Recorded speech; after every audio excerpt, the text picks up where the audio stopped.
আল্লাহর নির্দেশ, অকরনা ফি বুয়ুতিকুন্না ওয়ালা তাবাররাজনা তাবাররুজাল জাহিলিয়াতিল উলা। আল্লাহ বলছেন, তোমরা জাহিলিয়াতের যুগের মেয়েদের মতন বেশভূষ ধরে ঘোরাফেরা করো না, তোমরা ঘরের অভ্যন্তরে প্রকাশ্যে অবস্থান করো। বলেন না সুবহানাল্লাহ। ঘরের অভ্যন্তর প্রকাশ্য বলতে ঘরের গোপন যে স্থান, সেখানে আপনি ইবাদত করবেন, নামাজ পড়বেন, আল্লাহকে স্মরণ করবেন, তেলাওয়াত করবেন, জিকির করবেন। মহিলাদের এতেকাফ কোথায়? ভাই বলেন, মহিলাদের এতেকাফ কোথায়? ঘরে। পুরুষের এতেকাফ কোথায়? মসজিদে। পুরুষ মসজিদে নামাজ পড়লে যেমন অধিক সওয়াব হয়, মহিলারা ঘরের অভ্যন্তরে প্রকাশ্যে অবস্থান করে সেখানে নামাজ পড়লে, ইবাদত করলে, মসজিদে নামাজ পড়ার চাইতে মহিলাদের ঘরে নামাজের সওয়াব বেশি। বলেন না সুবহানাল্লাহ। কিন্তু আমাদের দেশে এখন উল্টো হচ্ছে। কি হচ্ছে? কি হচ্ছে? উল্টা হচ্ছে। মহিলাদেরকে মসজিদে যাওয়ার জন্য উদ্বুদ্ধ করা হচ্ছে। কি হচ্ছে? উদ্বুদ্ধ করা হচ্ছে। হাজরিন, এটা কি আল্লাহর হুকুমের খেলাফ হলো না? কি ভাই, আল্লাহ বলছেন ঘরের অভ্যন্তরে অবস্থান করো, আর আপনি মহিলাদেরকে ঘর থেকে বের করে দিলেন। হাজরিন, মহিলাদের ঘরে থাকাই হচ্ছে তাদের সম্মান। বলেন না সুবহানাল্লাহ।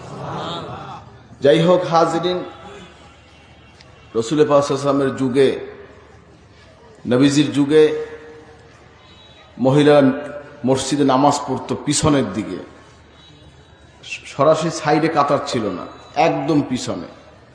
পুরুষ এবং মহিলা মাঝখানে বিশাল ব্যবধান, গ্যাপ ছিল। হাজরিন, এরপরে আপনার পরবর্তীতে ওমর রাদিয়াল্লাহু তাআলা আনহুর সময় তিনি বললেন যে মহিলারা মসজিদে আসতে পারবে না, মহিলারা ঘরে, তাদের ঘরে নামাজ পড়বে। আম্মাজান আয়েশা সিদ্দিকা রাদিয়াল্লাহু তাআলা আনহা তখন জীবিত ছিলেন। তার কাছে এসে অনেক সাহাবায়ে কেরাম স্ত্রী এসে বললেন, আম্মাজান, আমিরুল মুমিনিন তো আমাদেরকে মসজিদ নিষেধ করছে, এই বিষয়টা কি করা যায়? তখন আম্মাজান বললেন, নবী সাল্লাল্লাহু আলাইহি ওয়াসাল্লাম যদি এখন দুনিয়ায় থাকতেন, তাহলে হুজুর তিনি তোমাদেরকে মসজিদে নিষেধ করতেন। বলেন না সুবহানাল্লাহ। যাই হোক হাজরিন, কথা হচ্ছে ওমর রাদিয়াল্লাহু তাআলা সে কে? নবীজি বলছেন, আমার পরে যদি কেউ নবী হইতো সে হইতো ওমর। লাউ কানা বাদি নবিয়ান লাকানা ওমর। বলেন না সুবহানাল্লাহ। যে আমার পরে যদি কেউ নবী হইতো সে হইতো ওমর। বলেন না সুবহানাল্লাহ। এই জন্য মহিলাদের ইবাদত বন্দেগী যা কিছু হবে ঘরে হবে। কোথায় হবে? বলেন কোথায় হবে? আপনারা কি রাজি আছেন? আপনাদের পরিবার পরিজন যারা ফ্যামিলি রয়েছে তাদেরকে ইবাদত বন্দেগী ঘরে উৎসাহ দেবেন। কে কে দেবেন দেখতে চাই। নারায়ে তাকবীর। আল্লাহ কবুল করুক না। আমিন। হাজির বুঝবেন, একটা ট্র্যাডিশন হয়ে গেছে, মহিলারা এখন তারাবির নামাজ পড়তে মসজিদে যায়। কি আছে কি নাই? এখন দলিল দেয় কি মক্কা শরীফ মদিনা শরীফে মহিলারা মসজিদে নামাজ পড়ে। আচ্ছা ভাই, মক্কা শরীফ মদিনা শরীফে যারা আমরা যাই, অধিকাংশ কি মুকিম না মুসাফির? বলেন মুসাফির। মুসাফিরের হুকুম আর মুকিমের হুকুম কি এক? বলেন এক। এখন আপনি স্বামী স্ত্রী বা আপনার মা ছেলে আপনার হোটেলে থাকেন, যখন ছেলে মসজিদে যায় আপনার রুমে মা থাকে একা, যখন স্বামী মসজিদে যায় স্ত্রী একা থাকে রুমে, কোনো মোহরেম থাকে না। এখন কথা হচ্ছে সে একা বিদেশের বাড়ি, তারও তো সিকিউরিটির ব্যাপার আছে, আছে কি নাই? তারও তো জরুরত এটা হইতে পারে। এই জন্য আমরা মুসাফিরের ক্ষেত্রে বলি মক্কা শরীফ মদিনা শরীফ হুকুমটা ভিন্ন, কারণ ওখানে তো নিরাপদ শহর। বলেন না সুবহানাল্লাহ। বালাদুল আমিন, নিরাপদ শহর। বলেন না সুবহানাল্লাহ। মক্কা শরীফে নিরাপদ শহর, মদিনা শরীফও নিরাপদ। হাজরিন, বিধায় তখন ওই ক্ষেত্রে হোটেল থেকে আপনি মহিলাদের ভিন্ন নামাজের জায়গা আছে, সেখানে বসাই রেখে সে ওখানে ইবাদত বন্দেগী তাসবিহ তাহলিল জিকির আজকার করলো বা নামাজ পড়লো, আর আপনি পুরুষের স্থানে নামাজ পড়ে আসার সময় আবার তাকে নিয়ে চলে আসলেন। এই মসলা হচ্ছে ভিন্ন জিনিস। আর আপনি ঘরে অবস্থান করতেছেন, সেখান থেকে আপনি তাকে বলে দিলেন যে যাও মসজিদে যাও, হইল কি ভাই? কি মুসাফিরের মসলা আর মুকিমের মসলা কি এক? আল্লাহ মুসাফিরের জন্য ফরজ নামাজকে 2 রাকাত করে দিয়েছে।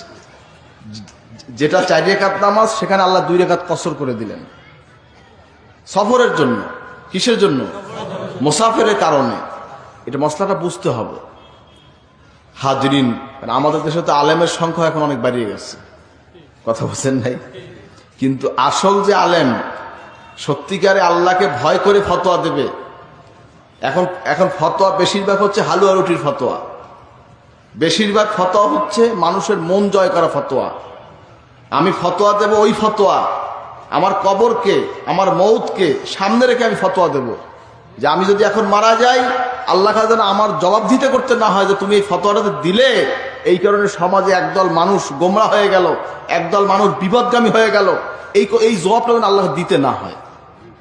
এমন ফতোয়া দিবেন যেই ফতোয়ার কারণে একটা সমাজ একটা স্তরের মানুষ তার বিপদ থেকে মুক্তি পায়, এমন ফতোয়া হবে। হালুয়া রুটির ফতোয়া জানি না হয়, কথা বুঝবেন। এজন্য সবের ফতোয়া নিতে হয় না। কি ভাই, সবের ফতোয়া নিতে হয়? সবের ফতোয়া নিতে হয় হাজরিন, এটা বুঝবেন। রাগ করলেন নাকি আমার সাথে? রাগ হইলেন নাকি? কেরা কেরা রাগ হয়েছেন? হাত জাগান। কি কথা হন না, রাগ হন নাই কেরা? একটু হাত জাগান। আলহামদুলিল্লাহ, কথাটা বুঝবেন। যাই হোক, তো কথা হচ্ছে আজকে মহিলা, যেখানে মহিলা পুরুষ অবাধ চলাফেরা করে সেখানে কিন্তু আল্লাহর রহমত থাকে না, আল্লাহর রহমত থাকে না। ভাইরা আমার, সাইয়েদনা ইব্রাহিম আলাইহিস সালাতু ওয়াস সালাম তিনি আল্লাহর নবী ছিলেন। কি ছিলেন? কেমন নবী? যার লকব ছিল খলিল। লা ইলাহা ইল্লাল্লাহু ইব্রাহিমু খলিলুল্লাহ, বলেন না সুবহানাল্লাহ। যার লকব ছিল খলিলুল্লাহ। ভাইরা আমার, তিনি আল্লাহ পাকের এমন প্রিয় ছিলেন। ভাইরা আমার হাজরিন, যখন তিনি দুনিয়া আসলেন, পুরো আরব জাতি, তার এলাকা, যেখানে তিনি জন্মস্থান, তার ইরাকে, তার জন্মস্থানের জায়গায় যখন তিনি বসবাস করছেন, পুরা এরিয়াটা ভিন্ন একটা অবস্থা। মূর্তি পূজা করছে। আরবে মেলা হতো, অকাশ মেলা। কি মেলা? এ ভাই কথা বলেন না কেন? কি মেলা? অকাশ মেলা। যে মেলার মধ্যে মূর্তি বানাইয়া মূর্তি বিক্রি করত। কি বিক্রি করত? বলেন না বাবা, কি বিক্রি করত? মূর্তি বিক্রি করত। আজব না? কথা কন না। বাজারে বেচে কি? বাজারে সাবান বেচে, নাইলে আপনার প্রয়োজনীয় জিনিস বিক্রি করে। মূর্তি কি প্রয়োজনীয় জিনিস? কথা বলেন হাজরিন, এই মূর্তি বিক্রি করছে। ইব্রাহিম আলাইহিস সালামের কইছে তুমিও চলো, কয় না আমি যাবো না, আমার ভালো লাগে না, আমি যাবো না। ইব্রাহিম সালাম গেলেন না। তার বাড়ির পাশে বিশাল এক ঘর, যেখানে আপনার তারা যে মূর্তির ইবাদত করত তাদেরকে সেখানে সাজাই গেছে। সব চলে গেছে। ইব্রাহিম সালাম একলা বাড়িতে একটা কুঠার নিয়ে সব মূর্তিগুলো ভেঙে ফেলাইছে। ভাঙ্গিয়া মূর্তির গলার উপরে একটা ওই কুঠারটা ঝুলেই রাখছে। এখন যখন মেলা শেষে সব বাড়িতে ফিরছে, আসছে দেখে শুধু হ্যাঁ মূর্তি সব ভেঙে ফেলাইছে। কে ভাঙছে? ইব্রাহিম সাহেব জিজ্ঞাসা করছে, কয় তোমাকে ওই বড়টা আছে না, বড়টা? আপনাকে কয় না বড়টা? কি ভাই, আপনাকে কি কয়? বড়টা কয়। এই দেশের ভাষা কি বড়টা? বড় বড় কয়। হাজির না, বড় ভাই না, ও তো বড় মূর্তি। বলছে ওই বড়টারে জিগাও, তোমাকে ওই বড়টা আছে না, বড়টারে জিগাও। মূর্তি কি কথা কইতে পারে? এক কথা কন না কা, সবাই কথা বলেন। মূর্তি কথা বলতে পারে? চোখ লাগতে পারে? ইশারা দিতে পারে? কিছুই করা তার ক্ষমতা নেই। ভাইরা আমার, এখন মূর্তিকে জিজ্ঞাসা করতে বলতেছি, মূর্তির তো সেই ক্ষমতা নাই।